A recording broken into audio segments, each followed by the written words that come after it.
equality! When do we want it? My body, my choice! My body, my choice! Black lives are under attack! What do we do? Stand up, fight back! In a culture of wild political correctness, Echo of Fidelity brings you godly content in a godless world. From thought-provoking interviews to inspirational stories of saints and heroes, our show is firmly rooted in Catholic tradition. This is Echo of Fidelity.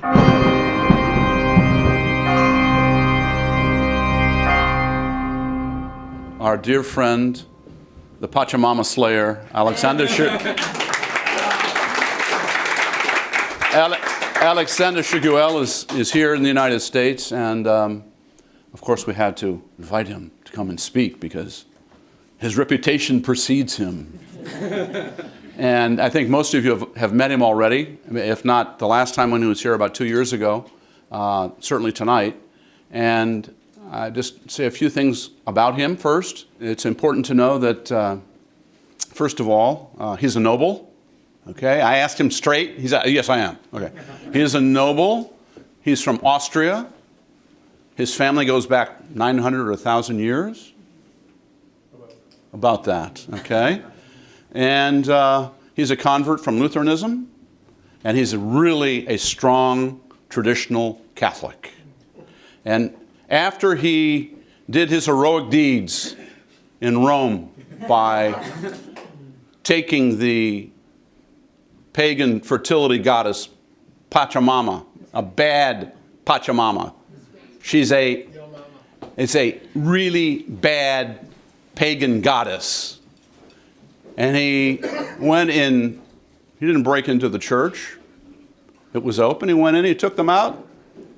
They filmed it and he threw them in the Tiber. And for that, he achieved, I would say, worldwide fame virtually overnight because video of that went all over the world and was greeted with great praise and great fury, depending on who was doing the talking.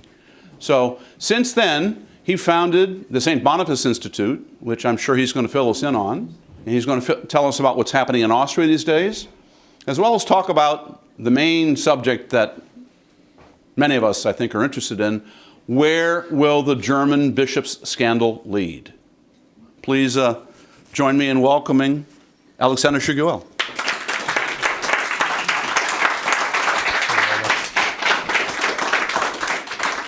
Thank you very much.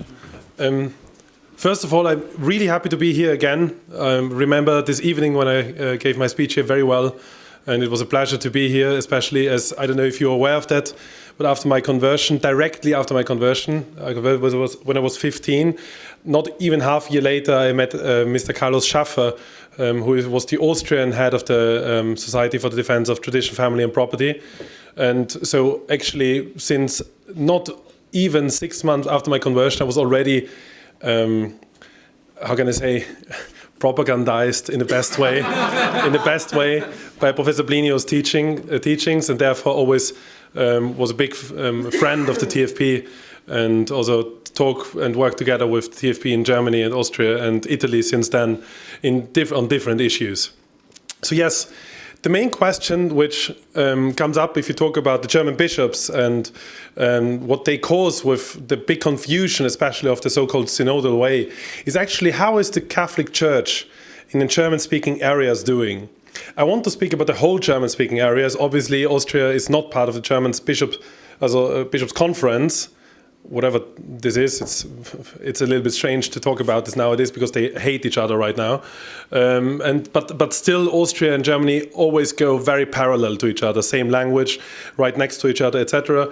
And I don't know if you're aware of that, but for example, the Archbishop of Salzburg, which is in Austria, is the Primas Germaniae, so it's actually the head of the German bishops in hierarchy, at least in traditional hierarchy, and therefore still actually has some positions in German bishops' conferences up until today.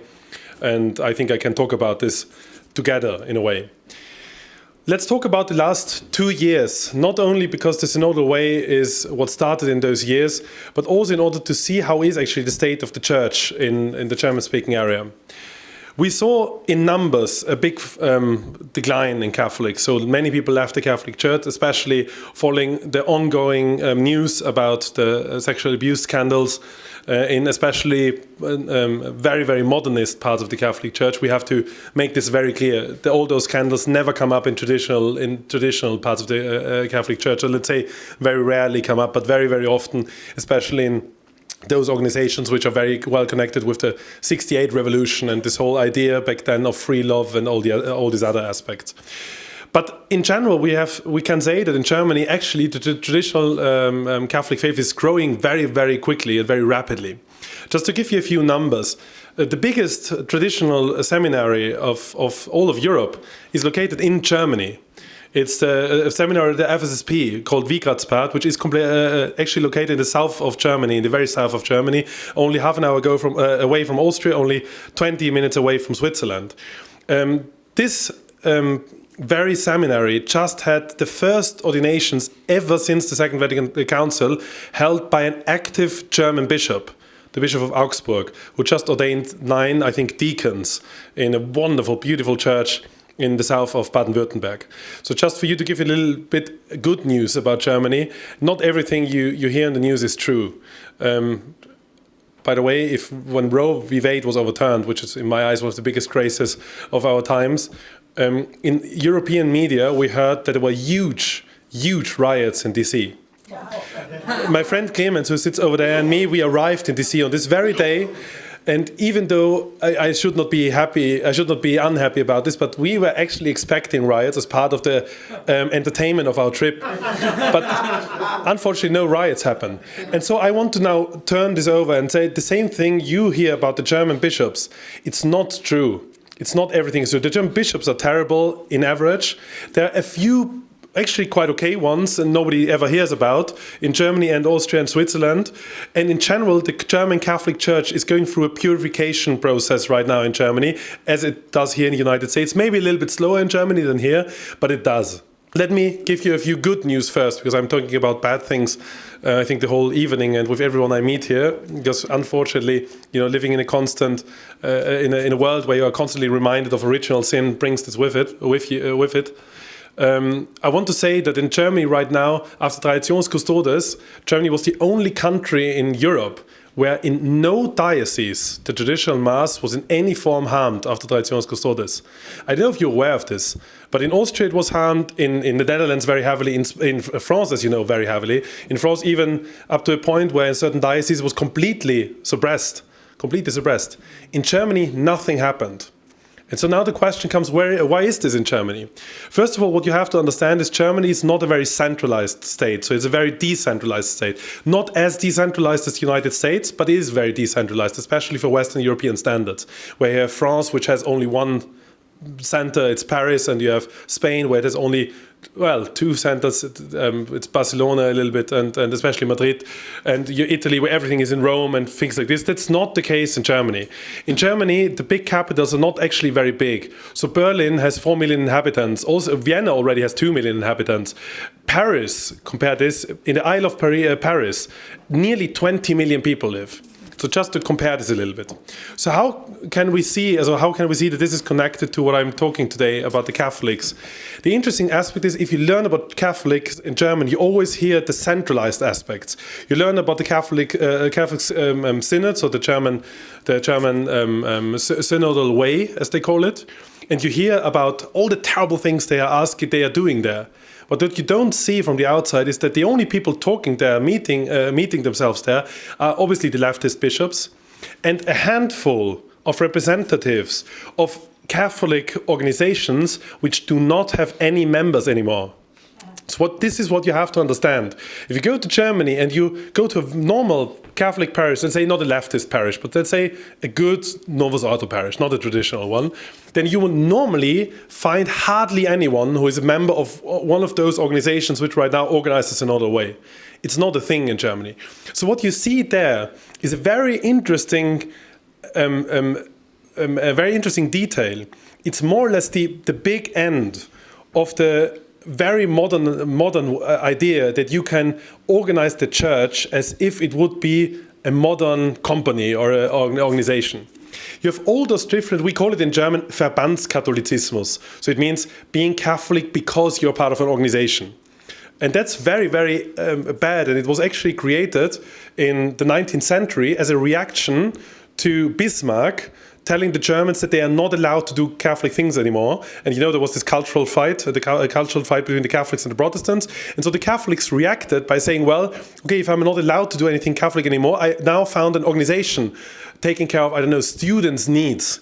And they secretly actually do the Catholic formation. So that's what was the good origin of all of this. But this origin was only good in a time where this fight needed this answer. Afterwards, exactly this was perverted. So now all the Catholic organizations in Germany are actually one of the worst things you will find. They are the ones who organized this rainbow action. You all saw this, where priests and so-called priests and deacons and so-called deacons and lots of other people came out saying that they actually follow a sodomy lifestyle publicly, and they got blessings by certain also priests and unfortunately also some bishops. So what we see here is really the last big action of this completely dying aspect of Catholicism in Germany. Let's now look, in order to understand better how the real Catholic Church in Germany is doing. And I'm not saying real as it's not my judgment, obviously. I hope that also those bishops will obviously return to the faith back. And I hope that lots of those priests will find out that this was wrong, actually, what they said, and will also come back to the faith. But in general, we can say that the Catholic teaching is quite clear about all those aspects. And so I now want to talk about the Catholics who actually follow the Catholic teaching. In the last 2 years, we saw a massive fight against the Catholic Church under a different name. Under the so-called name of health, we were not allowed to go to Holy Mass anymore, not allowed to receive Holy Communion in a good ways on the tongue. We were not allowed to receive the last unction anymore. And many dioceses of Germany, by the way, officially the bishop said that the last unction is not allowed.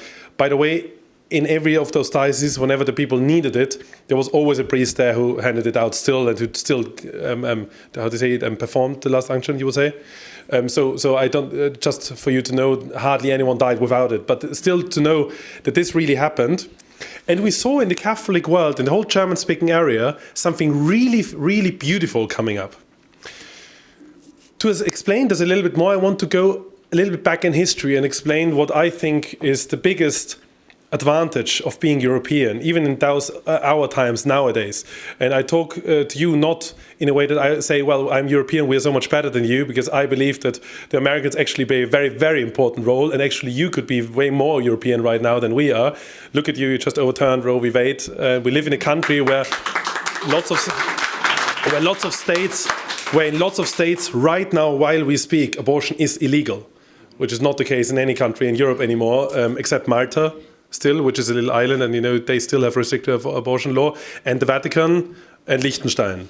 So 3 really small countries are the last, strongholds, and the rest is gone. Even Ireland is gone, as you know.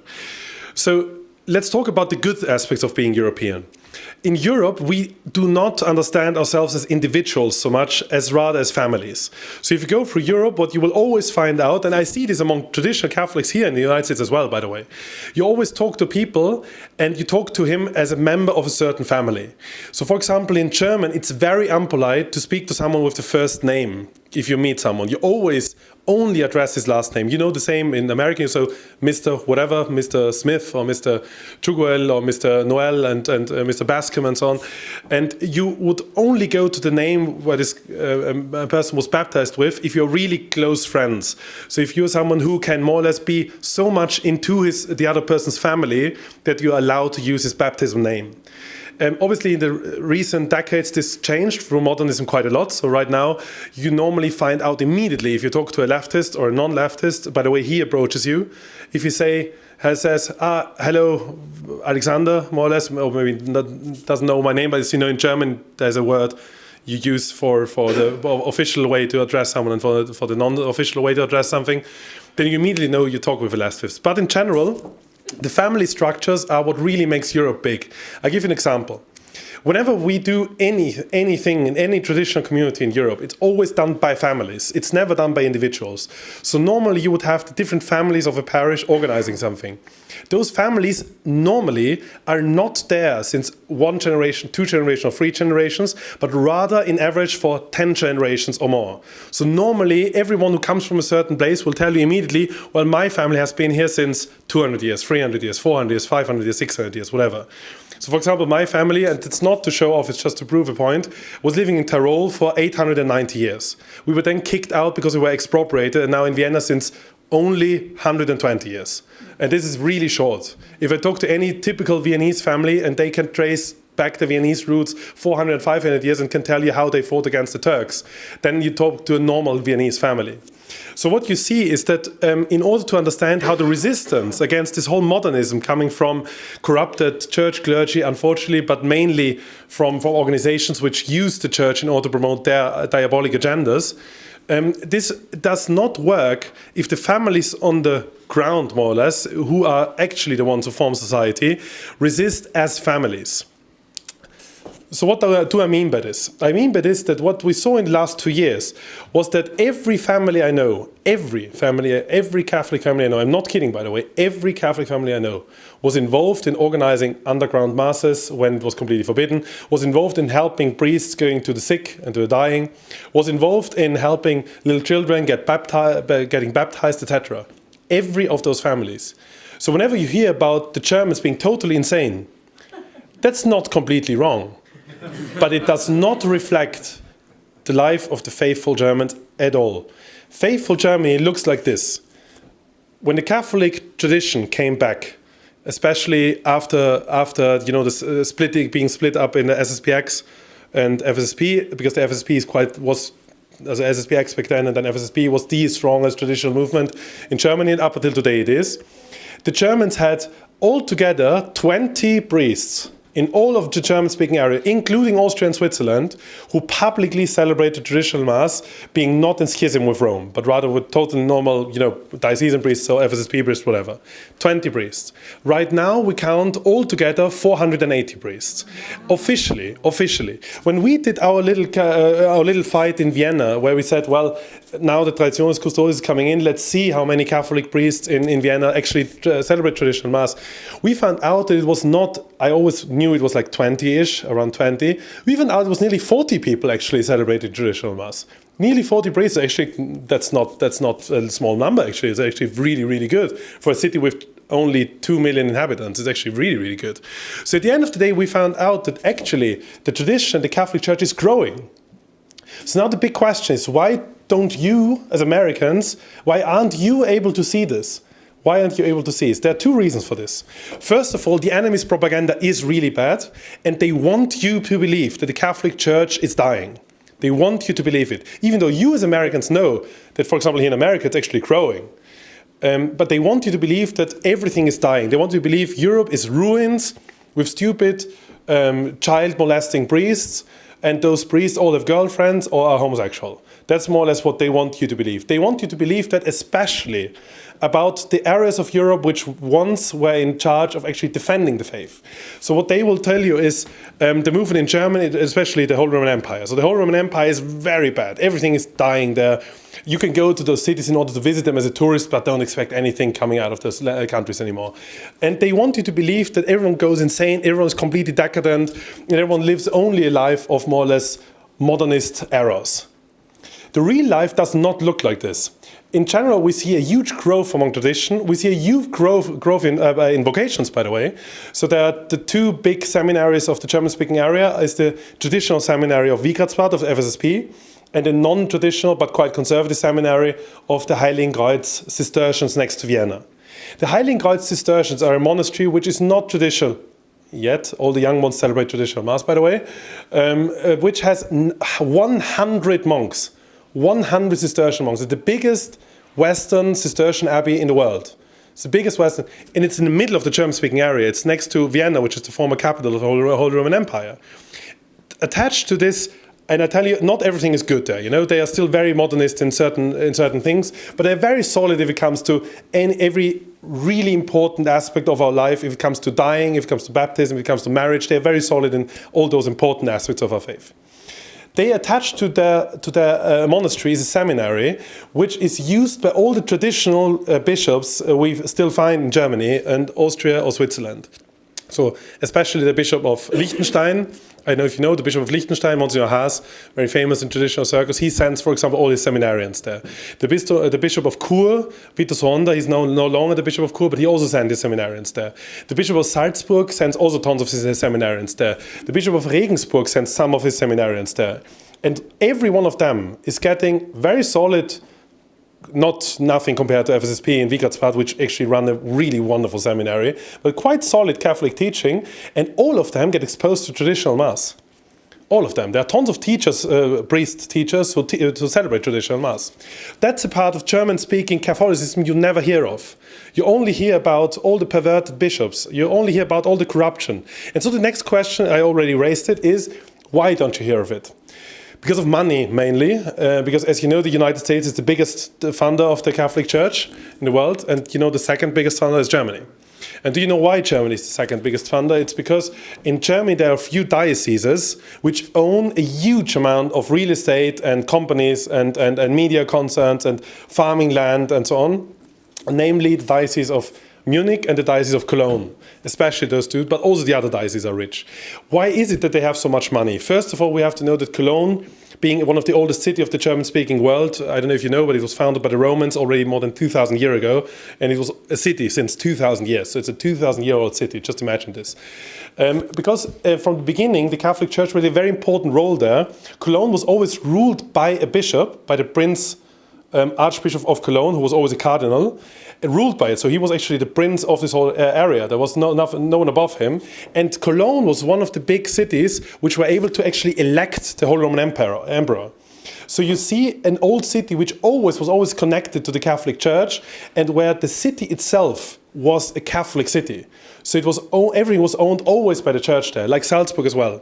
Munich is quite similar because Munich was officially not the Diocese of Munich, but the Diocese of Freising, which is also an independent territory in the Holy Roman Empire, having its own real estate and everything. So it's old money, more or less.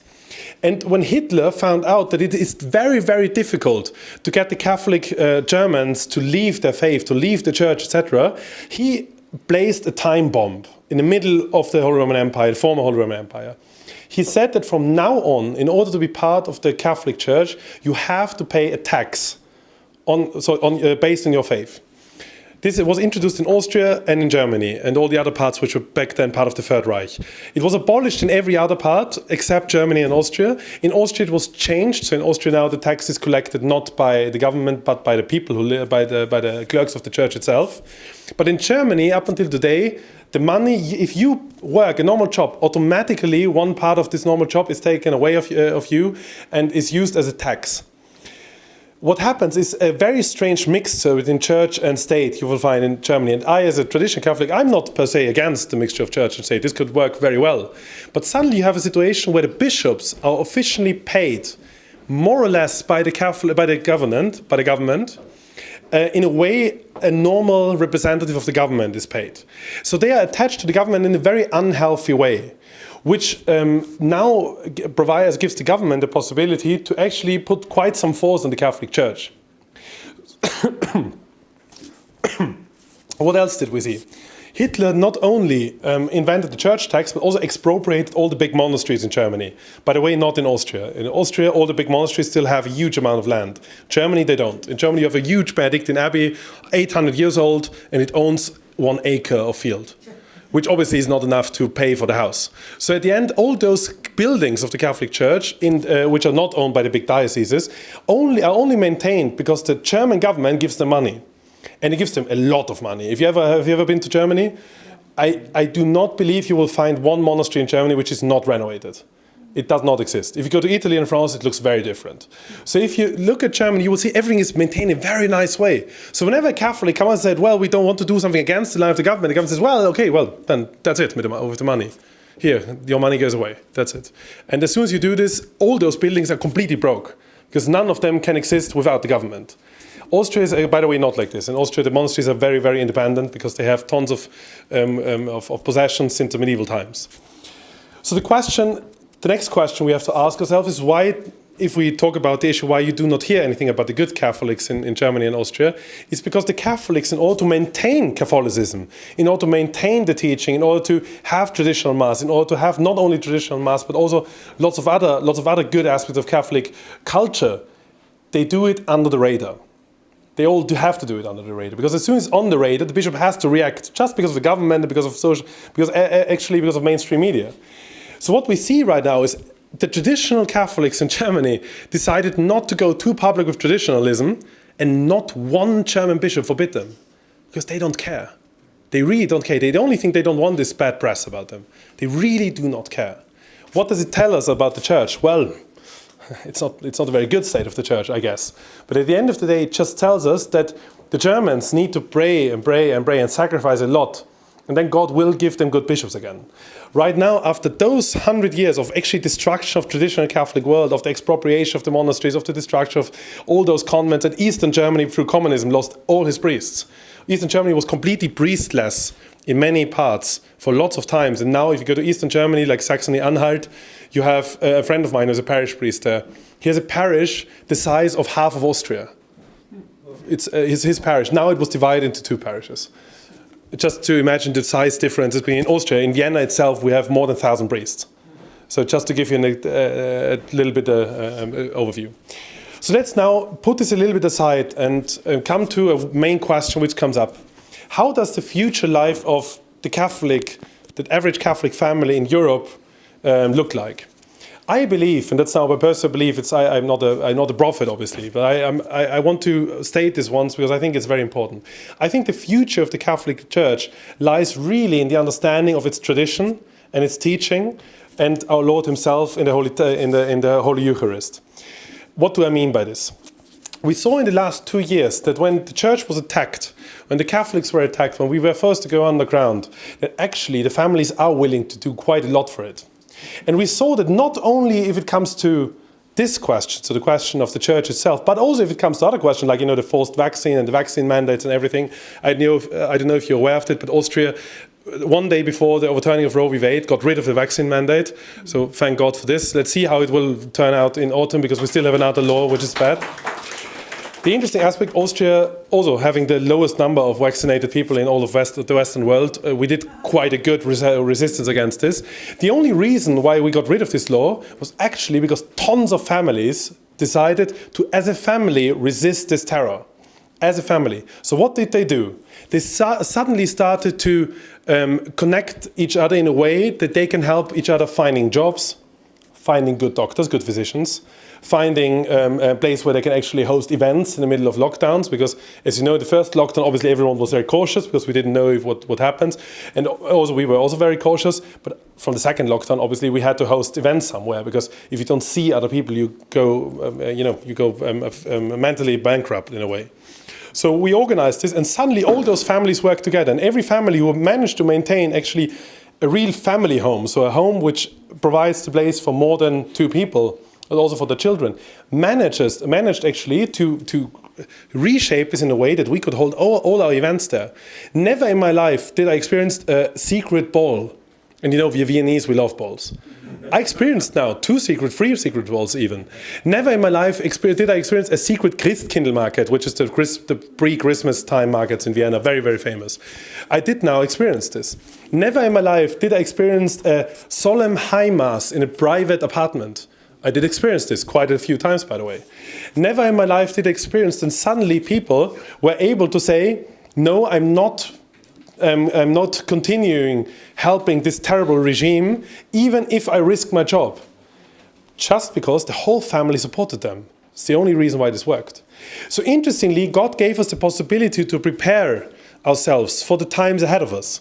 How could the times ahead of us look like? First of all, now that the United States as the Supreme Court overturned Roe v. Wade, you will see now a huge fight about abortion in Europe popping up, because whatever happens here always influences Europe, and also the other way around, but especially from here to there. And you will see that abortion could be a major issue now in the next 2 years. I don't know if you're aware of that, but exactly 1 year before Roe v. Wade was overturned, on the 24th, feast day of St. John the Baptist, of the year 2021, abortion, there was a vote in the European Parliament stating that abortion is from now on considered a human right in the European Union. So where you get rid of abortion, we unfortunately introduce it as a human right, so the European Union. This is obviously not hard law, it's soft law, so now the different member states have to implement this themselves. But this law says something very interesting. It says that whoever says that abortion is not a women's right or it's not healthcare, whatever, is actually considered a terrorist. It says this in the text. It says, why? You have to follow the logic. Because abortion is part of women's rights. Which part of women's rights? Sexual and reproductive health and rights. That's what the United Nations calls them. Was decided in the 1980s, by the way, that this is the case. In the 1990s, they then said, well, every woman has certain rights. So that's now considered women's rights in general. And as women are, as we all know, humans, that's also a human right. Then nothing happened for 10 years. And then in the 2000s, for the first time, they said, well, if it's a human right, then we have to put it on a list of essential human rights.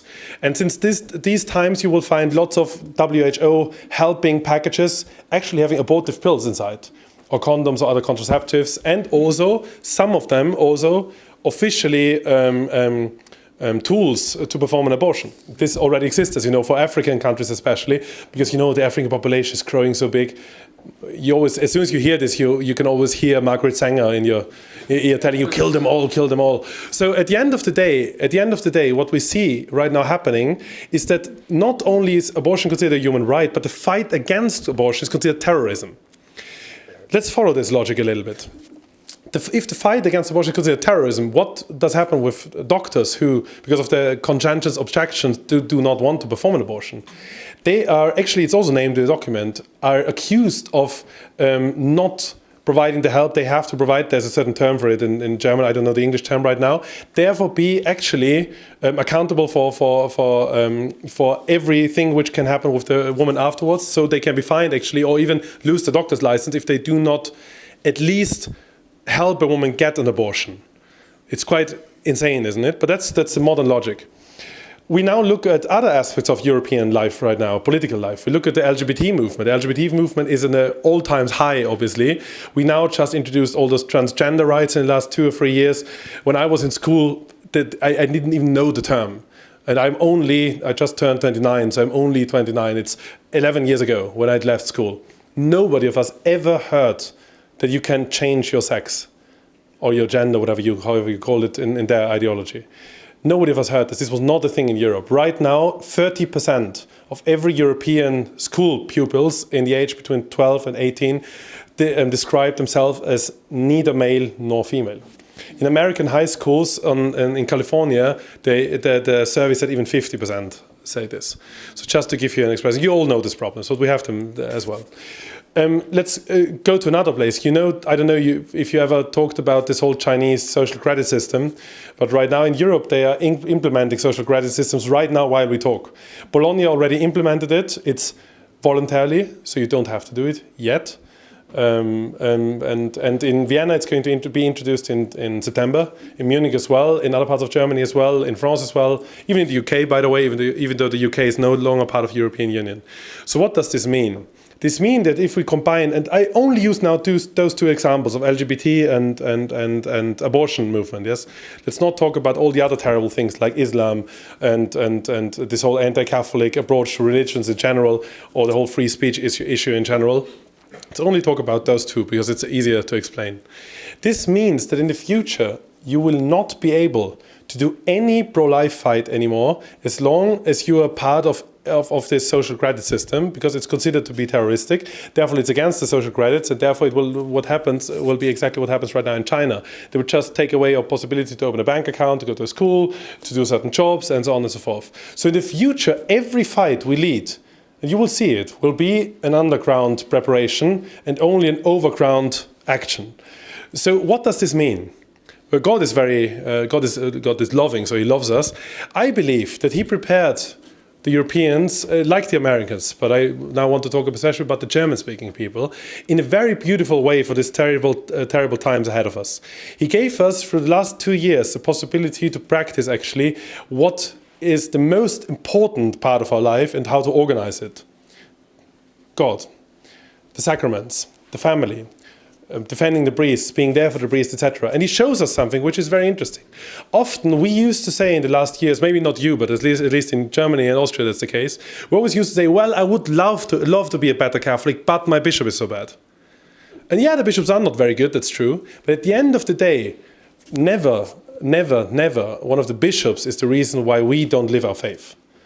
That's really not the case. The bishop can be the reason why it's very difficult to live our faith. The bishop normally should be the reason why it's very nice and easy to live our faith. If we look at the good bishops, like, I'm very fond of Bishop Schneider or Cardinal Berg, for example, and other good bishops and cardinals who actually lift us up. But in general, the bishops, the persons who are in the offices of the bishops, are not the reasons why you go to Mass or why you don't go to Mass. The reason why you go to Mass is because you love God. Because you want to be with him, because you want to follow his commands. When he tells you go to Mass every Sunday, and the church tells you, and if you have the possibility to go more often, go more often. Try to receive the Holy Eucharist quite often. Try to go to confession as often as possible, especially whenever something happens. Then this is our personal decision.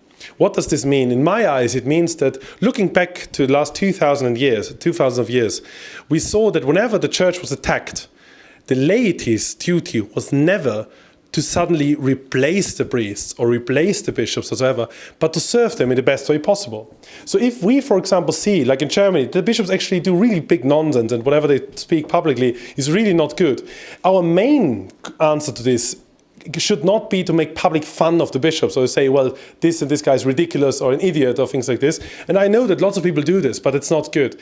Our main issue should be, in order to preserve the very importance of the office of the bishop, to honor the bishop only in everything what he does good, obviously, and also to get distance to the bishop if you see that the bishop is actually harming the faith.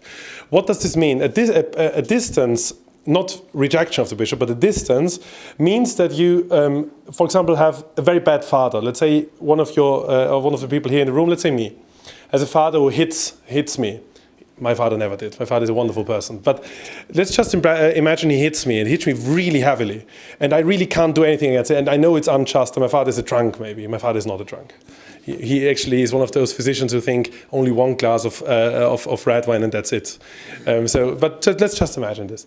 At the end of the day, in order to honor my father, I have to actually maintain a bigger distance in order to not let him do the sin he commits by actually hitting his own child, as wrongly hitting his own child. What should I also do for him? I have to pray for him every day. I have to honor him for every good thing he does, And this will then lead to a way better outcome than if I would say, well, that my father is such a bad person, it's just because he's per se a bad human, and therefore I do not honor my father anymore, but I just reject him. You cannot reject your father, it's your father still. And we can learn from the lives of the saints. For example, Saint Vitus, I don't know if you're aware of him. Saint Vitus was a martyr of the first, I think of the 4th century, who had a pagan father, and the father sent him to get teachers, because he couldn't take care of him. He was very busy in government. And the teachers Saint Vitus had were Catholics. So they raised him Catholic, he got baptized, he got confirmed, and all of this. Then he returned to the father after being at his more or less parents, his spiritual parents. And the father heard that he was Catholic, and he punished him very heavily. And St. Vitus did not dishonor his father for this. He said, this is wrong. And he even went away from his father for a second, but he never said, because he did this, he's not my father anymore. But instead, he started to pray very, very hard for him. Then the father saw this, and he was so aggressive that he put St. Vitus, put him in front of the governor. He was a friend of him. Told the governor, now you, governor, tell him what a good Roman anti-Catholic back then does. And the governor nearly killed him. He punished him so hard that St. Vitus nearly died. And so the spiritual parents of St. Vitus took him away and fled with him to a different part of Italy. where he lived then and grew a little bit more. Up until the emperor back then, the Roman Empire, I don't know which one this was, had a dream that his very sick son could only be healed by a certain person in a certain place, and therefore actually found out that St. Vitus is someone who could actually help his son. And then St. Vitus was brought to Rome. St. Vitus was with the sick son. St. Vitus asked Christ for help, prayed Our Father and everything, and the son got actually healed. And the emperor was so happy about it that he said, "Oh, that's so wonderful. Vitus, how did you do it?" And he said, "I didn't do it. It was Christ." And so the emperor killed him immediately. Would we now say, well, St. Vitus was stupid? No, he was not. He never dishonored his father. Never, never, never. In the whole life. He went away from his father when it was just too heavy. You know, when his father was nearly about to kill him through another person's hand. He went away. He always prayed for his father. At the end of the day, he ended up as being one of the biggest saints of those times in this area where he was. And up until today, he's honored in all of Italy. St. Vitus is San Vito. You know, in every second country in Italy, you will find 10 San Vitos. In every part of Austria, Sankt Veit is in Austria. In really every second valley, you will find Sankt Veit. And in some parts of Germany as well. So this man, by being actually obedient in a good way, and in the same way rejecting the bad things of his father and going away in order not to give him possibility to sin again, made a wonderful, wonderful thing. And let's learn from those saints, and let's now look at our times. The bishops are also more or less fathers. They are what we call shepherds, you know. And obviously we know that the bishop actually should even take care of the one sheep who goes away and should actually follow it and help it and so on. And we see the bishop instead standing there and not doing anything. It doesn't help us if we now go ahead and say, because the bishops are bad, that's the reason why I now can't live my Catholic life anymore. What we can do instead is we can actually see, well, the bishop right now is not treating our priests well. So what we can do is we have to treat our priests very well. We have to take care of them. We have to find ways in order to support them, also financially, obviously, but not only financially, also by providing chapels, for example, as we saw in the last 2 years. This was unfortunately very necessary. And today I had the great honor to talk with Father Vincent Wu, who told me that the whole Chinese underground church works that way. You always have families, and the families provide the place. That's where the priest sleeps, that's where the mass is celebrated. So yeah, we know that this works actually in dictatorship. And if you ever had the honor to talk to Bishop Schneider tells you the same about his own family history, that they hosted the priest in secret, and the priest actually celebrated mass in secret and so on. And I think if what our enemies want to achieve right now in Europe will happen, then the Germans and the Austrians are not people you should consider as being lost completely. They're really, really good families out there, and they organize this resistance. And they help organizing this resistance without making fun of the hierarchy, without being disobedient to the hierarchy as such, and especially without stopping to follow Christ. Because that's the most bad answer you could get. You know, it's more or less the Protestant answer to the whole problem. So let's now try to put this a little bit in a nutshell. I know it might sound a little bit boring what I now said, because it's all those little details you might already know and you all experience them yourself. But let's now see what can we learn from this resistance of the past 2,000 years. In the past 2,000 years, whenever something happens, let's look at the Vendée fight. Let's look at the fight from the Tyroleans against Napoleonic troops in Tyrol 200 years ago. Let's look at the times of Christian suppression and the, how do you call it, Verfolgung, Christenverfolgung. I don't have the word right now, but you know, if you try to persecution, thank you, Christian persecution in the first centuries, the answer to all of this was always strong families. That's the answer. The strong families are what actually helps this whole thing survive. The reason why this wonderful organization, we are here, and thank you very much for having me today as a speaker, the reason why this wonderful organization calls itself Tradition, Family, and Property is because this is exactly the what we should do right now. Tradition, what does it mean? Especially following the tradition of the Catholic Church. This also means really practically going to traditional mass. This also means practically following the traditional teaching of the Church. This also means maintaining your own good Catholic traditions, and not only Catholic as such, but also your own good family traditions is also very important. Then we come to the next step, family. That's how God wants us to live here on earth. He wants us to live in a family. And as you know, if you're a priest, for example, priests consider the other priests also as family. I don't know if you know about this, but that's the reason why you know, the way they call each other. The head of an order is called father. and the others are the brothers and things like this. So you see that all is like a family. Everything is like a family. And then you have property. Just talking about the German situation, now I come back to why I explained to you why there's a difference between Austria and Germany right now. The reason why in Austria such a priestly seminary is highly encouraged, even though, by the way, it's not perfect, but it's better than all the others, can exist is only because of private property. If the Austrian church would look like the German church, so that the monastery do not have any private property anymore, no monastery in Germany could do this. Because immediately every diocese, every government will tell them, well, no, you don't do it. We don't give you the money for it. And here as Americans, obviously you understand this very well, as the American church is more or less mainly funded by you, by the people who attend church. But that's not the case in Austria and Germany, as you know. It's old money and church tax right now. So it's forced from you, which is not good. It should be given freely, as you know. But that's a different discussion.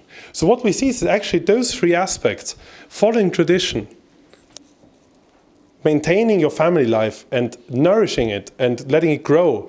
By the way, that's also very important in the whole Corona discussion. I know it's a huge question, you know, if you're vaccinated or not, if you wear the mask or not, and so on. We should never get ourselves divided over this. Even if in our families we have people who hate us for not being whatever they want us to be, this should never get us divided. It's really, that's exactly what the enemy wants. The enemy wants you to hate your family. You should love your family. So just remind yourself of everything good this relative ever did to you and try to maintain a relationship based on the good things they did and not based on the bad things they did. And property. It's important for us as families to maintain our wealth and our property, not because we want to have the better ham on our bread or we want to have the better and bigger sausages than others have. That's not the reason why we maintain wealth. We maintain wealth in order for us to be independently and freely able to honor God. To manage, to maintain everything in a way that actually honors God. Beautiful, good, and true, as we know. So I think that this is actually quite an attractive answer, and I'll end my speech with this. But please be reminded, in Germany and Austria, this answer is known by many people. And if you ever come to Austria and Germany, never hesitate to write me a little email. I will talk just for a second about St. Boniface Institute at the end. And just whenever you visit any part of Austria especially, write me a little email and say, well, where's the local traditional community? Even if you don't find it online on the map anymore, believe me, it still exists. Every traditional community which they turned down, except maybe one or two little ones, all exist. Every one of them. And you all have the priests everywhere, and you can still go there and you will see they are very, very, very good priests and very, very good people. Thank you very much for your time. I hope it was not too boring. I will add something about St. Boniface Institute after this. But I hope I gave you a good impression of Austria and Germany right now.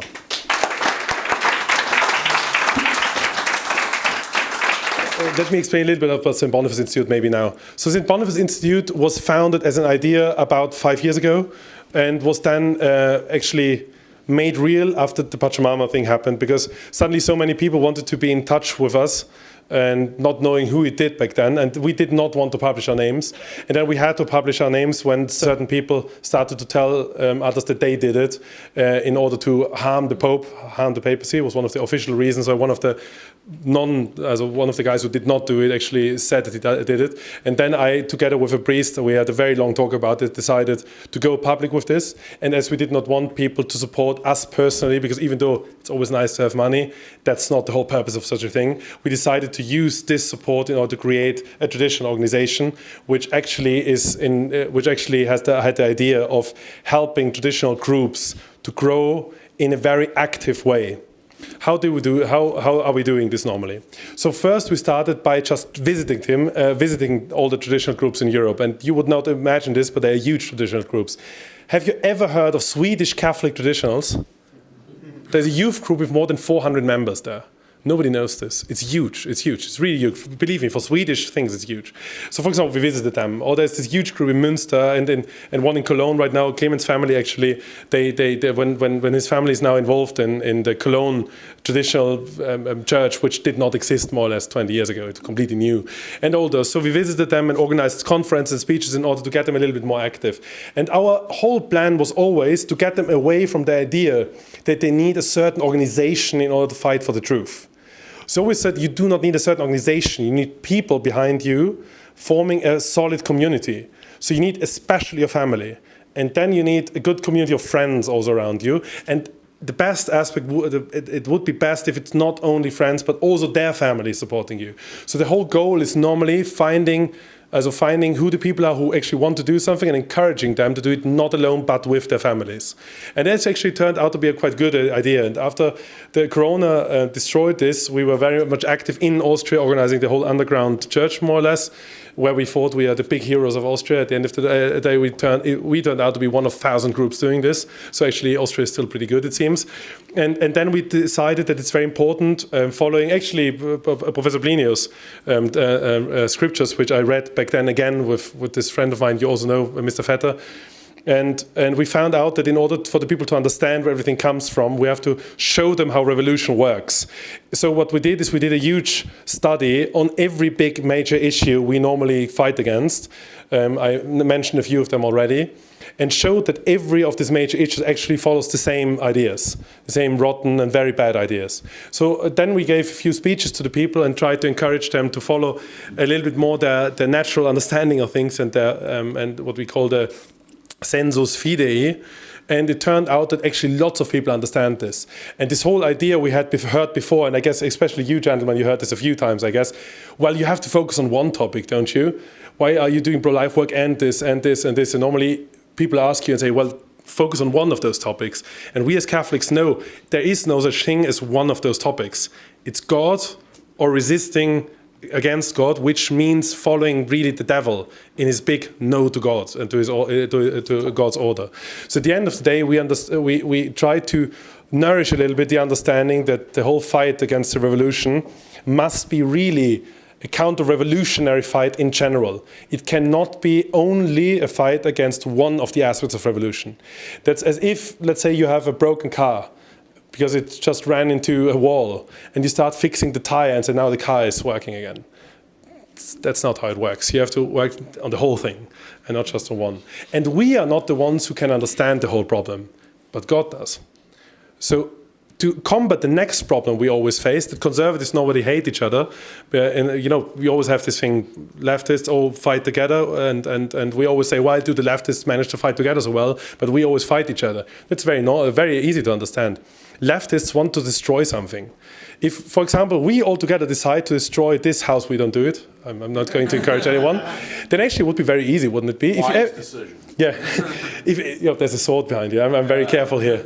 So if we would decide to destroy a house like this, then and you all would be part of my team destroying it, I don't care what you actually do. Some of you would use a hammer, some of them would use this chair, some of them suddenly pull out their guns and shoot at the walls or whatever, and some of you maybe have a rocket launcher in this car and then destroys the whole thing. If we would decide to build up this house together, we would not manage to build even one wall if you would not have a very strict hierarchy among us. Without a hierarchy, it would be impossible to build such a house. Completely impossible. And the problem is, as long as conservatives or so-called conservatives try to do anything without God, or trying to say, well, God is important, but not in political life, because that's where the Conservative Party is more important or whatever, then they immediately actually put their own ideas first. And so they can only fight each other.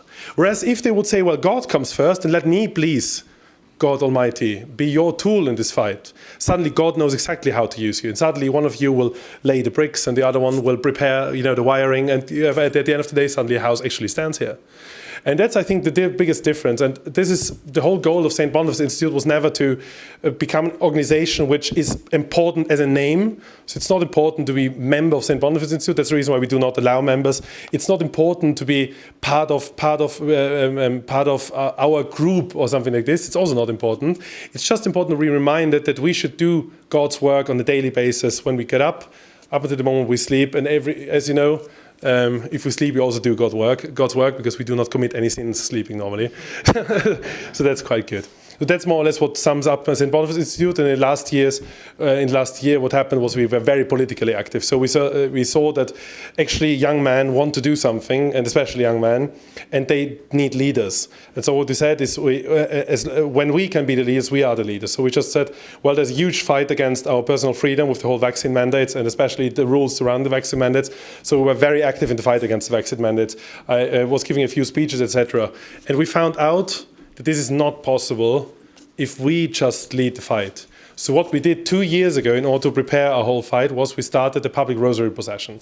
We said that every second Wednesday back then, we do a rosary procession asking Our Lady for help, for intercession, and asking really God Almighty to lead us in this battle against evil. And we did this since now 2 years, even more than 2 years. It started on the 13th of May 2020.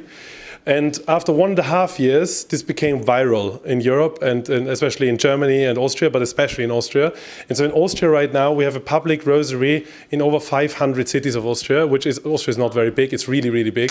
So more or less if you would, and it's really beautiful because what it makes is very interesting. I just said we want to be tools in the hands of our Lord. And if we use the rosary, that's actually when we follow Mary's example. Because we always pray this, and we always ask Mary for intercession all the time. And that makes it more easy to follow Mary's example. And Mary's example is a perfect yes to God. We cannot give the same perfect yes, we know this. But we can try to give it as good as possible. And that's what happens through the rosary. And the rosary actually is the reason, in my eyes, why all the good things which happened in the last 2 years happened. We have a huge group of priests right now, huge group of priests who decided it doesn't matter what happens, it doesn't matter how big the government will go down on them if they are not vaccinated. Now this is gone, thank God. I think we really have to thank God for it. I think he made this happen. A huge priest group, so it's about 200 priests already, only in the eastern Austrian region, which is very good. We talk about only a few million people, like 3 million people, and 200 priests for 3 million people is actually quite good. And so that's what we did, and we started a few networks. We're now working on a homeschooling support system so that people who want to get their children out of school because the schools are too perverted have the possibility to actually manage to do this. We started a networking system where people, if they need jobs or if they need good physicians, they can go there and so on. So that's more or less work of St. Boniface Institute. Our work is nothing else than understanding that society is nothing which exists artificially. Our enemies, the devil, can never create society. It's impossible. Society is created by families. And family, and you know what family is. A family is the marriage between a man and a woman and their children. And then in a bigger way, all their descendants and all the relatives of them. Thank you, Mr. Tschugguel. Please give him another hearty round of applause.